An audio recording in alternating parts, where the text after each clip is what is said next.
Spider-Man is one of the most retold superhero stories in cinema. From Sam Raimi's 2002 blockbuster to Mark Webb's 2012 reboot, Jon Watts' 2017 Marvel version, and the animated revolution of 2018's Into the Spider-Verse. Each film follows the same superhero beats: origin, call to action, conflict, rising stakes, climax, resolution, and theme. What changes is how filmmakers tell those beats through cinematography, music, and design, shaping Spider-Man for each new generation.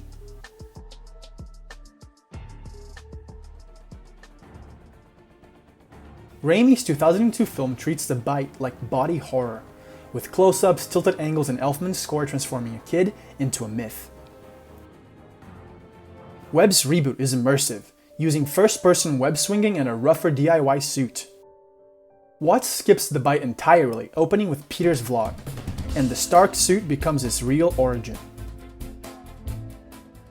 I can keep the suit? In Spider-Verse, Miles Morales is reimagined in comic form with halftones, graffiti colors, and a hip-hop beat to match his world.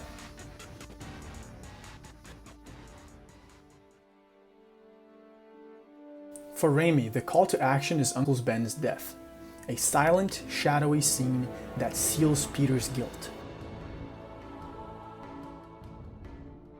Webb reframes it with restraint, focusing on intimacy and grief.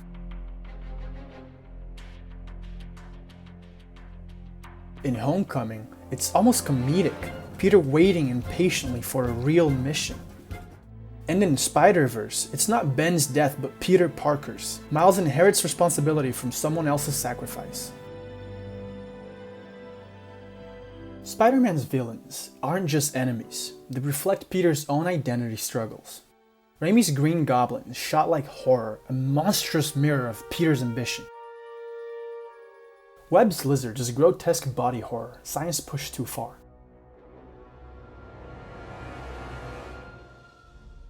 Watts' Vulture is grounded, a working-class salvager turned menace, and the reveal that he's Liz's father makes Peter's personal and hero life collide.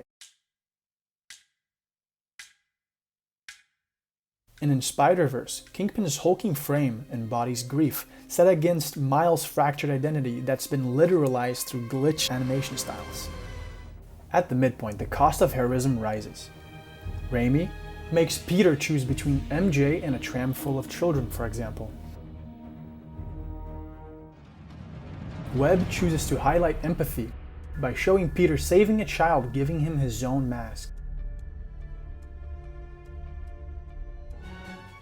Watts makes it personal when Peter discovers the villain is closer than he thought.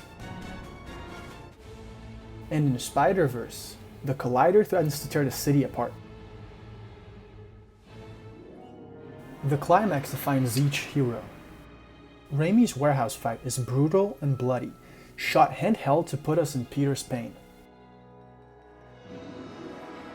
Webb's finale towers over him, Peter framed small against Oscorp's skyline. In Homecoming, Peter is buried under rubble, until he realizes Spider-Man and Peter Parker are the same, lifting himself through sheer will. And in Spider-Verse, Miles takes the leap of faith, a shot staged as if he's rising while falling, declaring his identity as Spider-Man. The endings reveal meaning.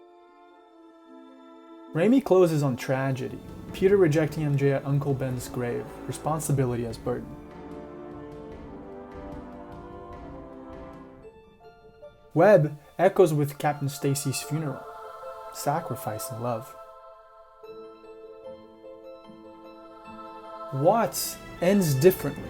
Peter rejects the Avengers, embracing independence as a neighborhood hero. Last chance, yes or no? No. Okay. And Spider-Verse flips the tone entirely. Miles swings with joy, declaring that anyone can wear the mask. From 2002 to 2018, the beats never changed. The style did. Raimi's melodrama, Webb's intimacy, Watts' grounded comedy, and Spider-Verse's reinvention. Spider-Man endures not because of what happens to him, but because each generation reshapes its story to fit its world.